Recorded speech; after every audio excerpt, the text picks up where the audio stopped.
What's up, everybody? It's Clark here for the BOS Sports blogcast. Here in comfort, tough night for Atlanta sports fans as the Hawks fell 106-132 to the Boston Celtics, the 2024 NBA champions. Not the performance we wanted to see. They were down by as much as 40 points at multiple points in the game. The Hawks are now on a 3-game losing streak after starting off the West Coast road trip with 2 wins. They went 2-2 on what seemed to be a very grueling West Coast road trip. As well, tonight the Hawks were without their premier on-ball defender Dyson Daniels, and that left them completely without an answer to the Celtics. Jaylen Brown, who should be in the running for MVP in the NBA this season, he had tonight 41 points on 14 for 30 shooting from field, 6 rebounds. As well, having that mismatch disadvantage, no on-ball defender to contain Jaylen Brown, that really left our other defenders in peril, defending three-point shot. Sam Hauser absolutely went off from three-point land. The Celtics, overall as a team, they went 22-453 from three-point land. Absolute onslaught from three-point land. Sam Hauser, he had 30 points, all on three-point shots, 10 for 21 from the field. Most of those in the first half. The Hawks, they did make a nice adjustment. Got the King closer there in the second half and the fourth quarter. Anthony Simons off the bench. Anthony Simons off the bench showed impressive variety of offensive capabilities there for the Celtics. That kept this Hawks team reeling. He had 14 points off the bench, even with Jaylen Brown taking rests there. Anthony Simons 5 for 10 from the field. Please questions how the Celtics can improve at the deadline. Of course, coming into the season, early on in the season, he wasn't struggling, off to a little bit of a slow start, but he certainly picked it up. And we saw tonight as ceiling there for the Celtics and what he can provide for that team and playoff run off the bench. So how can the Celtics improve? Well, of course, they're getting Jason Tatum back in a month or so. But after that, things get a little bit dubious, as they have, being a team over the first apron, they have to 110% salary match in a trade and only have players such as Xavier Tillman and Josh Minott as players of any kind of contract value that are not really contributing, not really within the Joe Mazzulla rotation there for the Celtics. Xavier Tillman, he did have some minutes there. Josh Minott was a DNP. Both $2.5 million contracts, so not very much. Probably would have to look at finding a player on a rookie deal that would match that contract value and add draft capital to that. So that would be Celtics' path forward.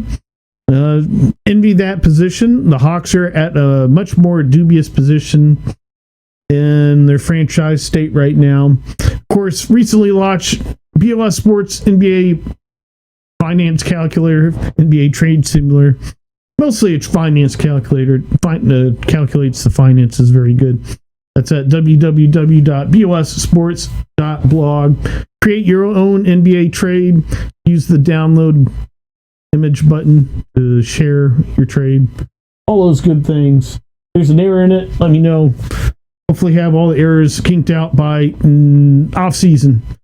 Only got a few weeks left before it will shut down for the NBA trade deadline.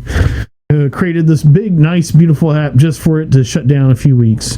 Good news, there's an MLB trade simulator on the way too, so that will be in season there. For spring training, a little bit late as well, though. Not much MLB trades happen between March and June or so. We'll see. Could be a weird season with the Dodgers having such an uphand. Just want to mention top of this episode, this is a dynamic. Okay, we do have the times here of the game times of the games. It is a dynamic. We now updated the BOS Sports tracking bar ticker. It now has live scores and such. So, people watching this in post view, those scores will be updated to final when they're final. Thankfully, I made this thing well enough that shows the time for the games, at least. What quarter they're in, all those good things a nice sports ticker should have. All right, so for the Hawks, well, it's frustrating look at. They are 20-24 in the season. The remaining season schedule, things look highly dubious, highly ominous after the last few losses. The Blazers and Lakers are not exactly great teams, even though some of the media try to push the Lakers as contender narrative. They got quite a few moves to make if they want to make it there. Blazers, they're an upshot team. They got a lot of talent. They a little bit remind me of the Pistons a few years ago, but really with not as great solid foundational pieces. So I don't see them having as high as a ceiling as we've seen this Pistons roster turn around. And the last I saw, the Blazers are beating that Lakers team. So those two losses this week were very tough. Blowout the Celtics, okay, I'll take that, especially after coming off the travel day, West Coast road trip, whatever, you jet lag, want to make all those things. Celtics are a great team.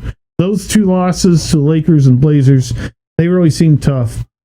So I have to remember, we are reeling from years of poor decisions. This is not all just a short-term thing. This is not all Quinn Snyder's schemes. This is not all Anzi Solei's build of the team. We have to remember that all these things kind of kicked off. We've had quite a few bad draft choices. We've had quite a few bad trades in this franchise's recent history. If you look at what the Hawks got back in the Trae Young trade, you'd absolutely have to say that the Luka Doncic Trae trade was an absolute loss for the Hawks. As hard as that is to say, as much as I love Trae Young, all those things. As well, DeJounte Murray trade, absolutely terrible. As well, the Hawks, they drafted Kobe Buffkin. He's back in the league with the Lakers. AJ Griffin, he's retired. Both first-round picks. You'd have to wonder where the Hawks could be if they'd simply have better decisions when and not the ones that they made there. So, after a very promising game here, aforementioned, after that Trae Young game for newly acquired Hawks CJ McCollum. CJ McCollum versus the Warriors, he had a very nice game. He had a very nice play in the post, very nice passing. Defense was capable. But since then, CJ McCollum has been nearly unplayable except in flashes over these last 3 games, often having poor defense and shot selection. Aforementioned, his first game, he's looked to establish himself in the post a little bit. In addition to being on the perimeter, being a facilitator and score as well around the 3-point line. CJ McCollum, he is 34 years old, and in last year of just under a $64 million contract, and you have to imagine top of his mind, earning his next one, just like the Hawks were in the situation with Karis LeVert last season. And it's unfortunately for CJ McCollum, it's not common for guards entering their 35th year in the NBA with the place he is in the league to have a star role on the team. It's more often the case players such as him provide a role such as Andre Iguodala did on the Warriors, providing intangibles, stellar play, at least on one end of the floor. Andre Iguodala is certainly stalwart on both ends, but stellar play on at least one end of the court and decent play on the other end. And for CJ McCollum, we'd be looking for him to use his strength in the post, passing game, playmaking, dynamic, create better spacing within Quinn Snyder's 4 and 5 out motion sets. While on the perimeter, keep moving the rock, kick out a little bit more on the ISO drives, not hog the rock as much. And I think you'll help him secure a nice contract in the offseason if he helps mold and mesh in this team with these kind of gameplay objectives. As a stellar kind of intangible play I outlined, every contender would be wanting to add him to a mid-level exception contract, a nice contract for a veteran guard reaching near older in his years of his NBA career. So, as well for the Hawks, other players who are out for them, Kristaps Porzingis and Zachary Shea, with whom trade speculation is flying. People are doing mock trades all over the place, and hopefully at BOS Sports blog on my NBA trade simulator app. It's more of a finance calculator. As I've posted several times, the percentage thing in the BOS Sports NBA trade simulator is mostly an engagement thing.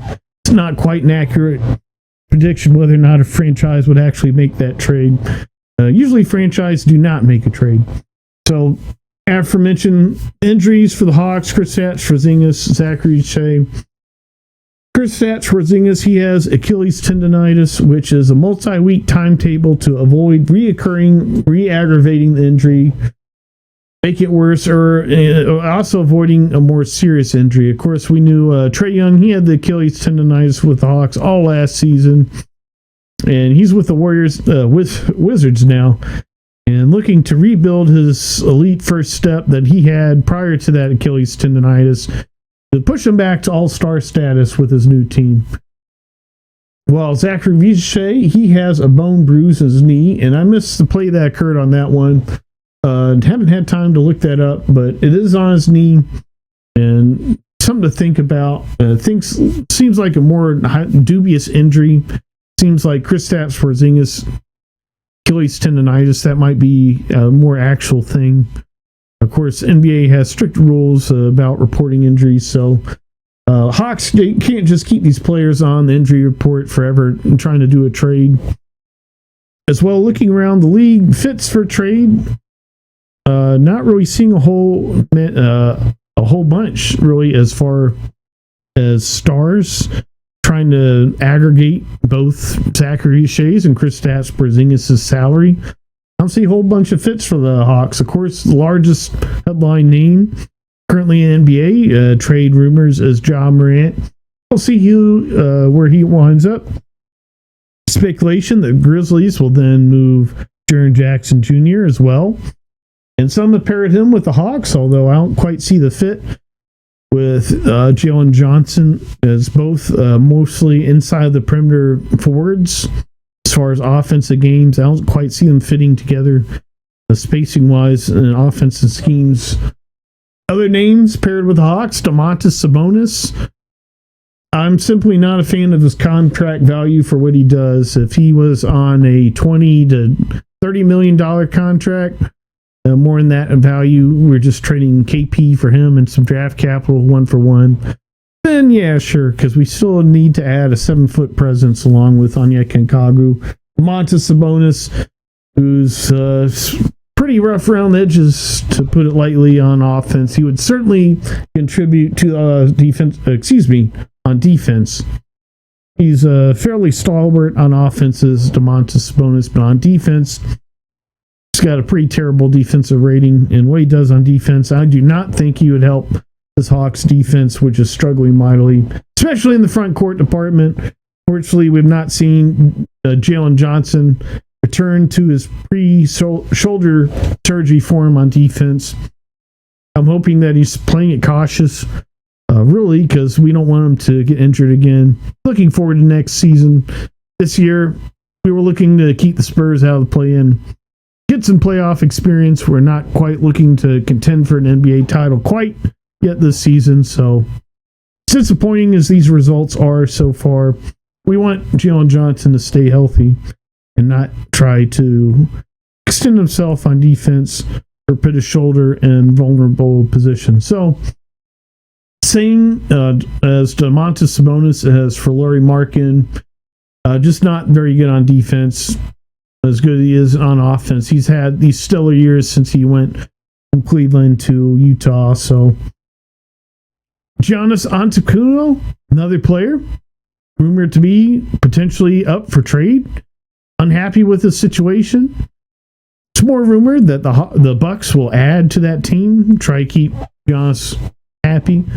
But trading him to the Hawks, his 3-point shooting is up, as well as his field goal percentage.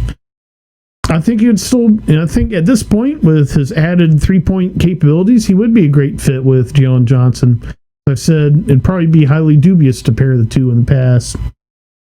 But problem with that, he would have to play center as his Hawks starting rotation is built, unless you put Jalen Johnson at 3 with Onyeka Okongwu. Not sure about that. Also, keep in mind, the Hawks can't trade CJ McCollum or Corey Kispert this season. There's a 2-month limit before they can be traded, which goes past the deadline. So for the Hawks to trade for Giannis to work, you have to include Kristaps Porzingis, which really you'd want him to still be there. You'd add Giannis to his team. Keep starting caliber players on the roster. It's really, you look at this Hawks roster, they kind of really only have two starting players, two bona fide starting players at this point. Nickeil Alexander-Walker and V. Krejci's defense are just not good enough for what they provide on offense, as we saw tonight versus Celtics team, and Jaylen Brown absolutely having his way in the lane without Dyson Daniels in there. So Onyeka Okongwu, he matches up so poorly against some of the centers in this league. I don't think you can call him a bona fide start. As great of games as he has, and as huge as double doubles as he has sometimes, I think he'd probably be the best six-man center in the league with the right pair. Although he certainly saved the Hawks several times this season in tough situations, get the win. Austin Newell, I think he can be a starter caliber player, and he's already a rotational caliber player. Mo Gay, he's shown a lot of improvement last couple months. Physicality, nice bench depth to have as well, but not a starter. So after you trade for Giannis, you have JJ, Dyson, Giannis, and plug-in holes with 6 men of the year candidates. So as I said earlier, you can really look at this Hawks' current predicament and look to point fingers to blame Quinn Snyder and Anzi Saleh. Really, I think they've done a good job with the talent they've had. I think all of the Onyeka Okongwu, I think Nickeil Alexander-Walker, they've been stellar in the roles for the Hawks. We're just looking around the rest of the league and teams such as Oklahoma City Thunder, who were blessed with tons of first-round draft picks from the Paul George trade. We look at the Celtics team, who's just a monster as far as player development and knowing how to solve all the basketball equations. I guess the Lakers, between all the ownership changes, they did not quite keep all of that stuff down packed quite as late as the Celtics did, even with their own ownership changes. Really looking at the years prior, GM Landry and others made between the draft picks, between the trades, I'm not quite as quick to blame this current administration or really call to fire them. As much as I had been with the Braves, different situation. This Hawks situation is a lot different. We're looking at years of neglect, years of wrong acquisitions, poor trades, poor draft choices. I would not chalk up Riza to be that at this point. You can only say a couple players in that draft class better at this point. So, as I said earlier, we can see this Hawks team. It has no picks, no assets. Kind of a dead fish in the water. Hammer on Z if you want for trading the 2025 first round draft pick.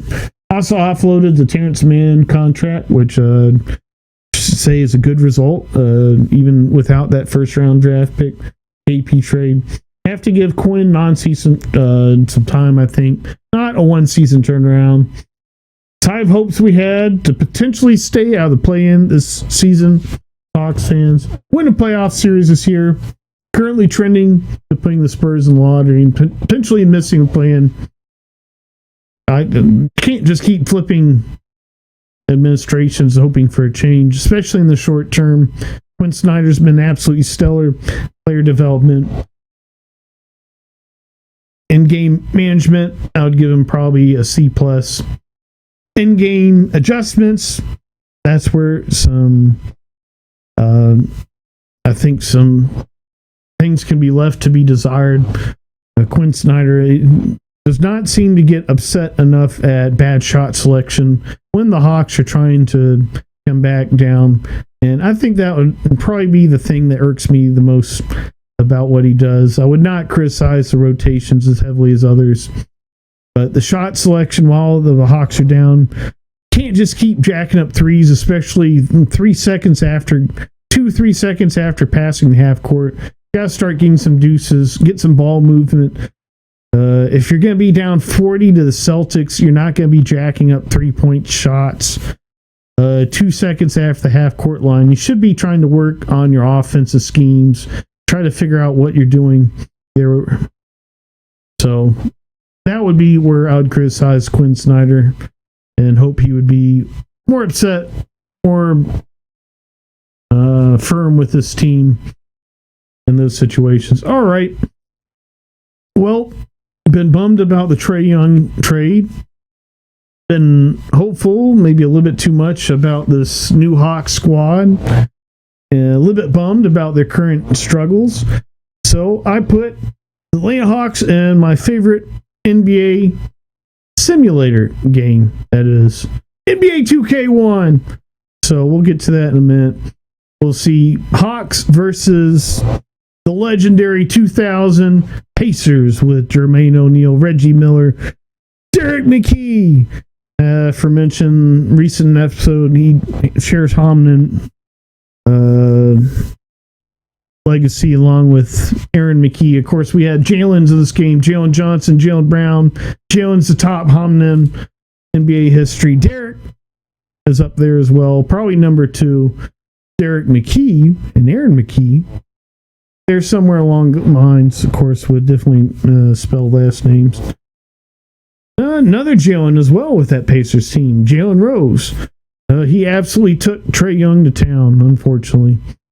The CJ McCollum, he had a little bit better matchup against him. Of course, Nickeil Alexander-Walker, he started in that game. We'll see all that in just a second.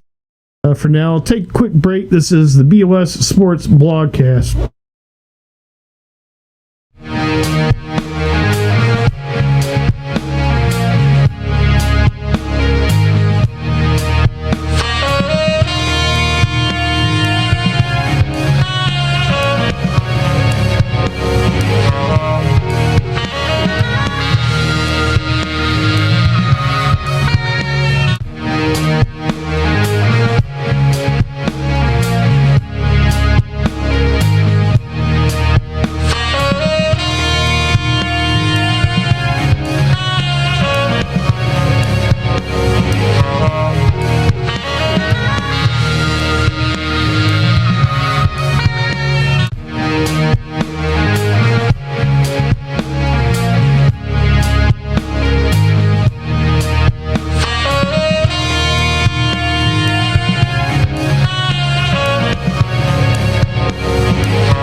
Okay, before we take our short break, forgot to do the 3 key stats.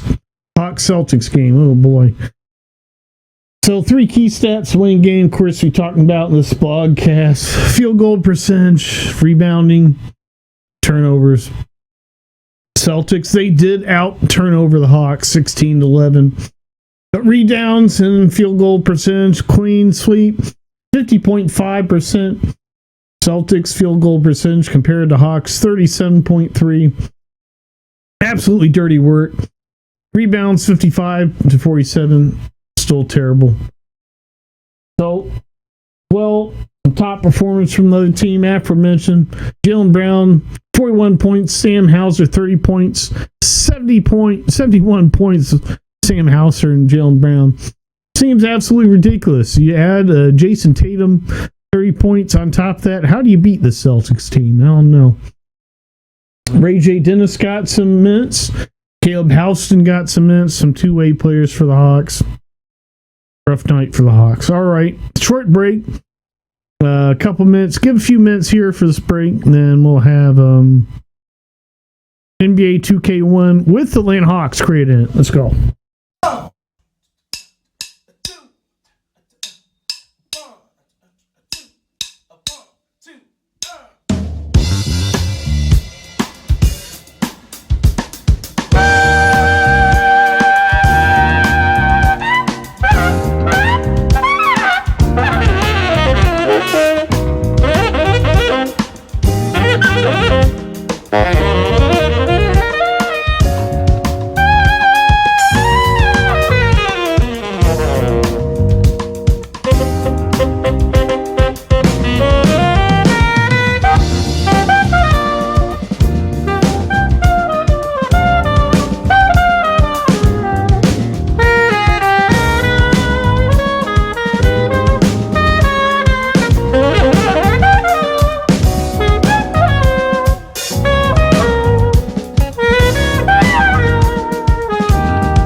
Here we go.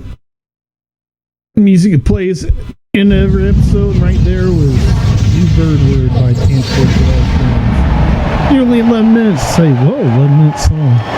That's about perfect amount of time for a nice little break. 11 minutes. Not too long, not too short. Alright, here we go. NBA 2K1. Atlanta Hawks rent. Chris Porzingis starting at center versus Sam Perkins. The Pacers will start with the ball. Kendrick Perkins, but Sam Perkins. Spelled the same, so not another homonym name to add to our McKees or Derricks or Jalen's. We have Jalen Rose here. And we gotta get the settings right. Of course, not all the settings load every time you load 2K1. There you got Ricochet. Trae Young, he's back with the Hawks. One last time, one last go. I'm gonna play with Trae Young here, and then have game Versus the same Pacers team with new Hawks, CJ McCollum, Corey Kispert.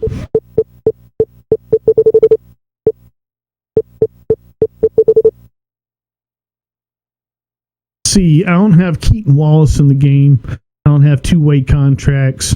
Right now, you still have Dion Glover and DeMar Johnson. Good memories with them. 13 fun wants times. the ball. Clock down to after 6. that Steve Smith trade, we got Jim Jackson. Not a great trade for the Hawks. Many bad trades. Break. Talked about Will that too not much, finish so. that fast break. Here you go, back to this Even team. numbers. It's 2-on-2. Got some play here. Dyson Daniels. Trae Young at Jalen Rose. Austin Crozier. Hit that one in. He's a miss in this game, but very miss. He's doubled up. Austin Crozier, of course, an old style center. Kristaps Porzingis with some fakes there, getting to drive in the lane. Crozier had some kind of rotation issue. Not sure what happened there. Usually defense, a little bit more stellar this game, especially on all-star mode. That's the highest level in this game for the computer. Several flaws in this game. The best part of this game is definitely the player movement. Very smooth. NBA 2K2, they put in all the features that are pretty much missing, including defensive zone defense. You can't play zone defense game, which is kind of weird. Can't steal passes unless you do a special trick. We'll see if any of these clips I made capture one of the workarounds you have in stealing passes. Yeah, it's just about as hard as it might be, so.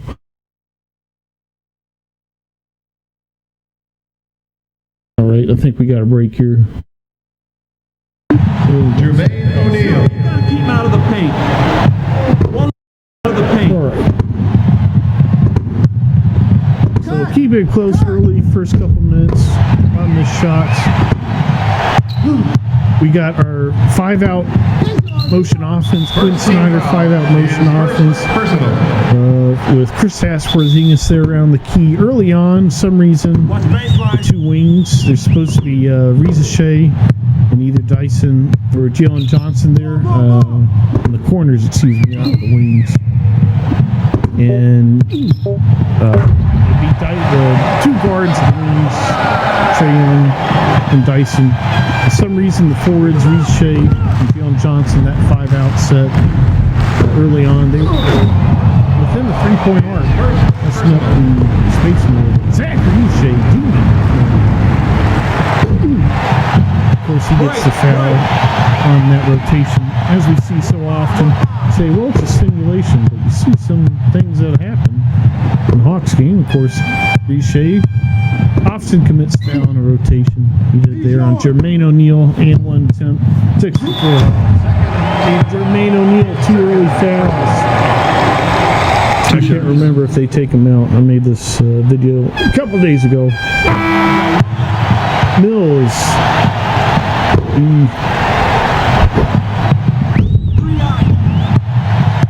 Jalen Johnson gets the rebound. Porzingis jump shot, no.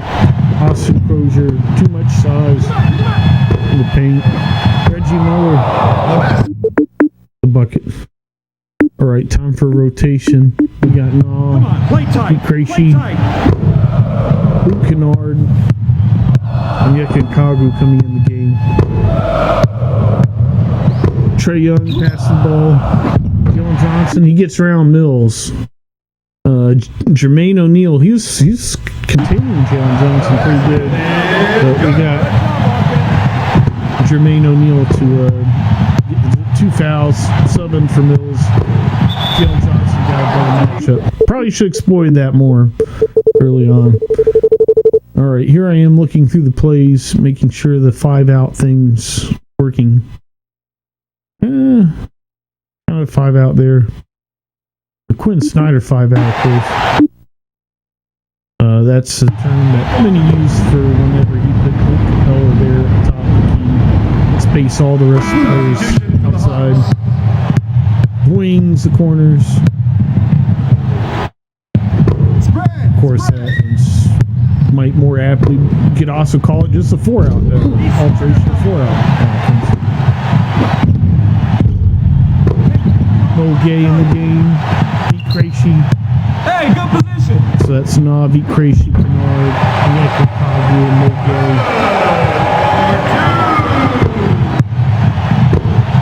Trying to wear down the starting lineup of the Pacers. They got all the starters in except for Mills. Jalen Rose, absolutely tough to contain. We talk about point forwards today in the game of basketball. Point forward, they say, is the trending future of the point guard position. Luka Doncic, etc. Jalen Rose, he was certainly a point forward in his day. Thinking back in history, go back. Magic Johnson, of course, point forward. Oscar Robertson was not considered a point forward at the time, but he was 6'5". Go back to the 60s, Billy Cunningham, John Havlicek. They were both small forwards who were 6'5". So Oscar Robertson, you could argue, is a 1 plus the penalty, 2 shots. preeminent to the point forward position. They say is now the future NBA. We'll see. Shy's kind of a point forward. We got Kansas, Darren Patterson. We'll see if the Hawks have a chance of drafting him. Pelicans are certainly a very tough place. I believe they're at the bottom of the league right now, standing. So if that would translate to the Hawks first round, having the number 1 draft pick, they would certainly get Darren out of Kansas there, as he's thrilled and made headlines around basketball last night with his play for Kansas. It'd certainly be a great ad. He had attributes that remind me a little bit of Kobe Bryant, the prime Kobe. And Jalen Johnson, as stellar as he is,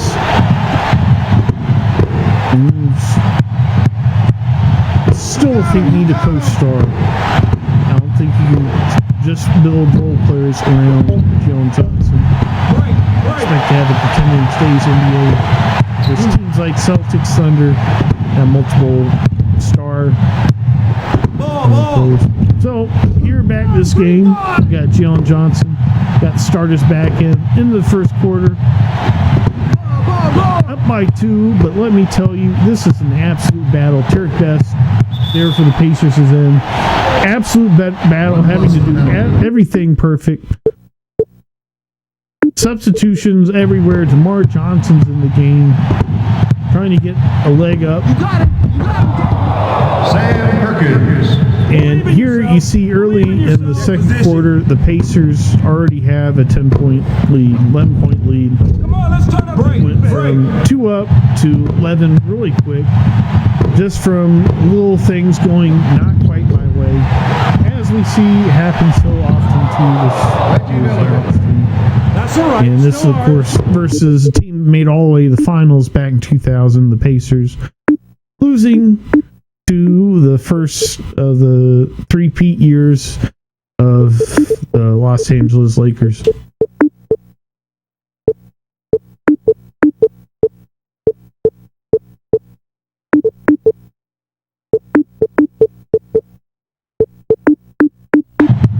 Other games that I would also rate high in player movement, NBA games. There's an arcade game that had like NBC and Blitz mashed up into it. It was like in the 90s, turn 2000s arcade machine. It's kind of arcade movement. You can kind of say this is arcade movement as well. Maybe a little bit more realistic. Compared to today's basketball games, it is.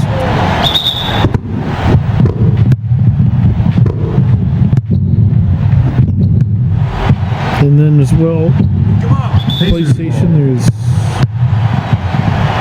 called NBA Ballers. I'm not sure. It's Street Ballers. Anyways, back to this game. Dyson Daniels clamping Reggie Miller. Stellar matchup. Point forward matchup. Jalen Rose versus Reggie Miller. of a challenge. Go, go. Trying to go baseline there. Ricochet, no. Circle.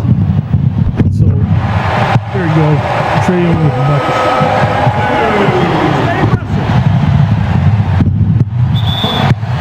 There we go. We see that workaround. That's how you steal passes. Is you block the player when the pass happens. No foul. I guess you call it foul. But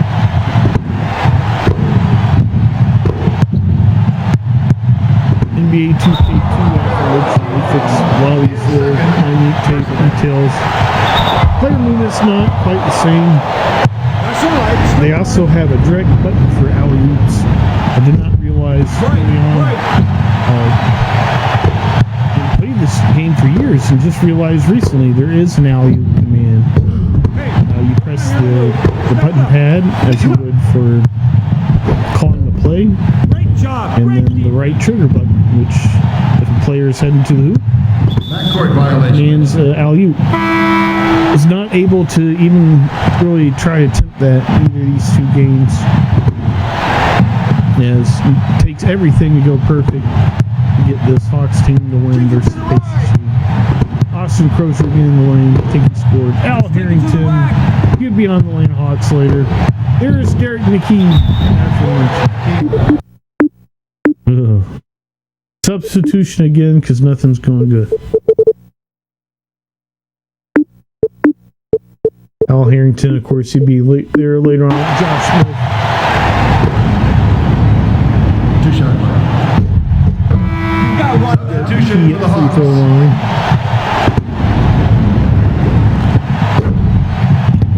Work like a dog there, get within 2 points. Open. Pete Gracie, point guard minutes. Just trying anything.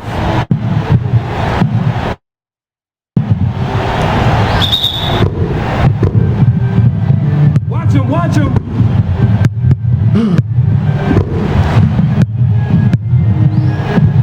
Look for the separation. Can't get around these. 2 minutes.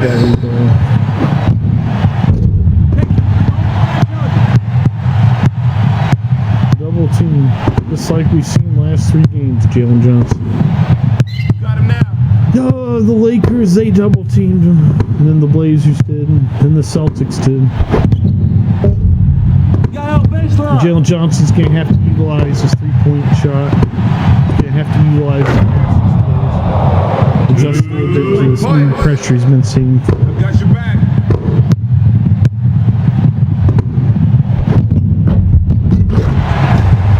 There we go.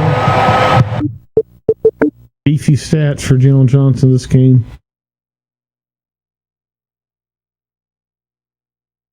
Get a nice replay here.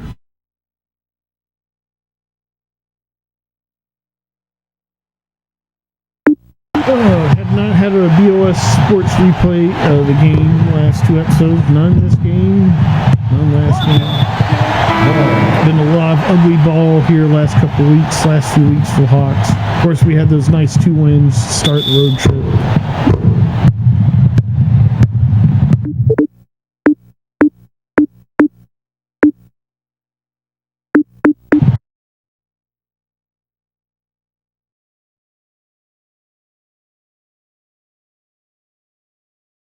Trying to get anything going here.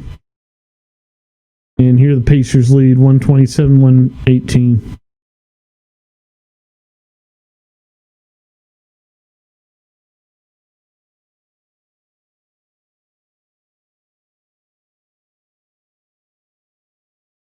So, long story short, the Pacers, they took it the long way and won that game. And so what we got to do now is Trae Young is gone. And so we've got to now change our creative players because there's only so many places that you can create the creative players there. Oh, come on. There we go.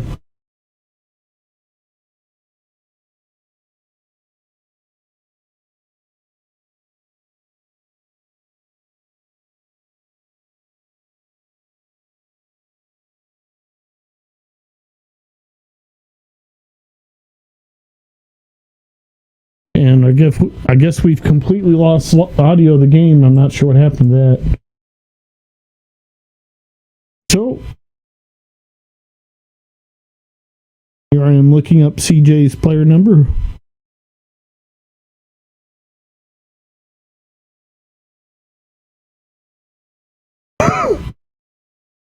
Oh, there.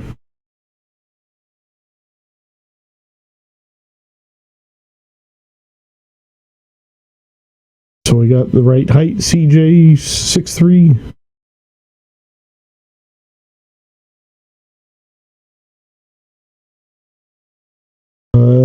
They have preset faces in NBA created players, so not much choices there.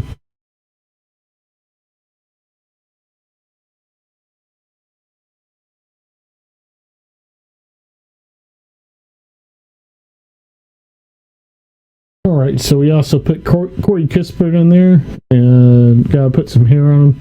There you go.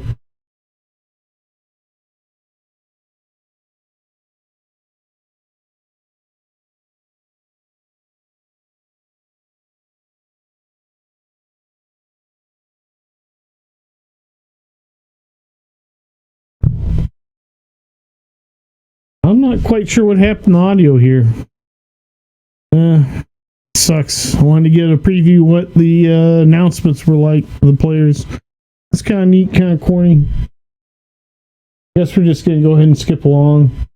Kind of close things out here as this audio is completely gone here. A long story short, it was a complete battle. Oh, here we go. Personal.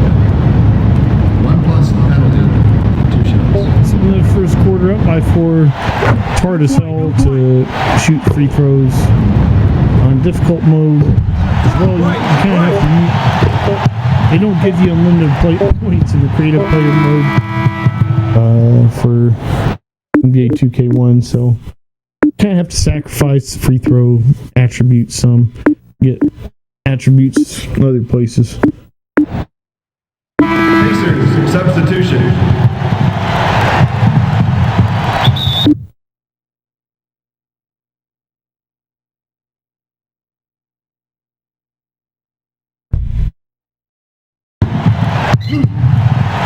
Open two. Third team foul. In the second quarter, up by 11, things going good.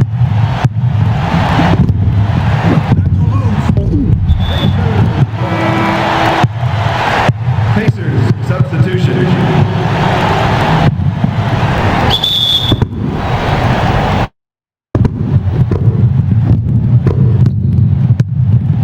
We got Jermaine O'Neal in foul trouble. He's yours. Jeff Foster's in the game. Mills gets dunked.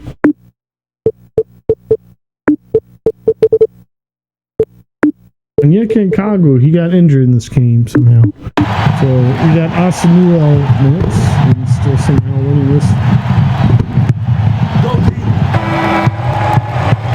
We're in the second quarter, up by only 6. Absolute battle, have to get everything right. Every play, every angle.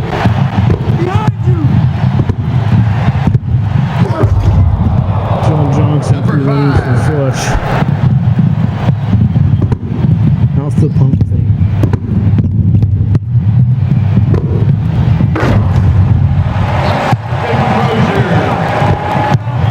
So that was pretty good on that play just a minute ago. A few seconds ago, Jalen Johnson, he's passed the ball in the lane, one-on-one, pump fake, and drive-by. There he gets 5 minutes again. Out of the paint. We got Jermaine O'Neal in foul trouble.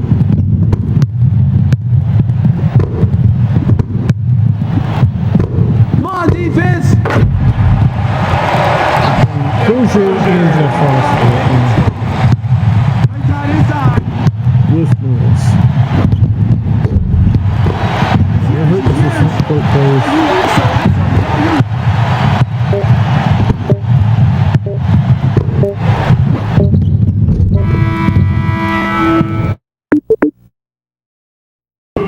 Okay.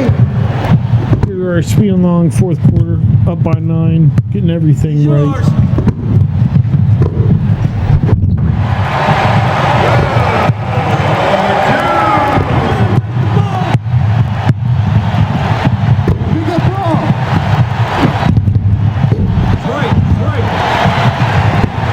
nice shot. He's open.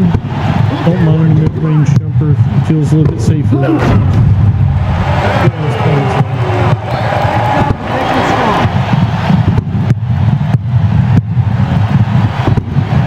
Close quick. So here we got Porzingis top the key. Get him. 2 players in the wing, 2 players in the corner. With that 5-out duration, or 4-out duration. Ocean offense. Working pretty good with passes, screens, off-ball motion. It's kind of all the things the Hawks need to look for, aim for. Anytime they have this kind of lineup with the shooting, Yeah, baby, nice. with the physical attributes these players have. And then also having Jalen Johnson, who can Come on, let's turn it over. score at every level there. Be a facilitator on offense as well. Work it. Number 27. Pressure the shot. Pressure the shot. So it was a battle there, even the last final minutes. We go last minute, down by 2. Pacers team is really good. Hard to beat them, especially as the Sox team. Awesome. He gets by Sandberg and some Henderson. He's yours. He's yours. Jalen Johnson. Germany pushes in over McKillop's in the wall. No contest there, down by 2 of them. There we go. Got to lay up off a nice little kind of screen. Number 5. Also no pick and roll in this game. I think they fixed that in 2K2 as well. But kind of create your own screens. That's what the play is. So use awareness. One live left. Team foul. Penalty situation. It's a tough His foul. 3rd personal. Aforementioned shooting free 1 throws. plus penalty. 2 shots. Hard mode. Pacers substitution. Unless you have a play with high attribute. Switch it up.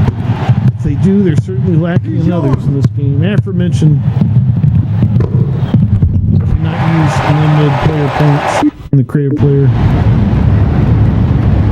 So, last few seconds game, closing out with free throws. This game, you have to have 10-point lead or higher for them to quit bothering you with the free throws. So that's just what they did. Beat until last minute. Ball in hands. Try to avoid another foul. All right, next game for Hawks. Monday, 1 p.m. MLK game. Believe it's national broadcast. Next BOS Sports broadcast will be sometime here next week. Be sure to stream previous episodes of BOS Sports broadcast. Post many updates episodes. Be sure to check out new updated website bossports.blog. Has a nice coin toss game. It has a nice blog section, and of course NBA trade finance calculator. So again, be sure to stream previous episodes of BOS Sports Blogcast, stream BOS, stream Bar Soap Music, and we'll see you again soon.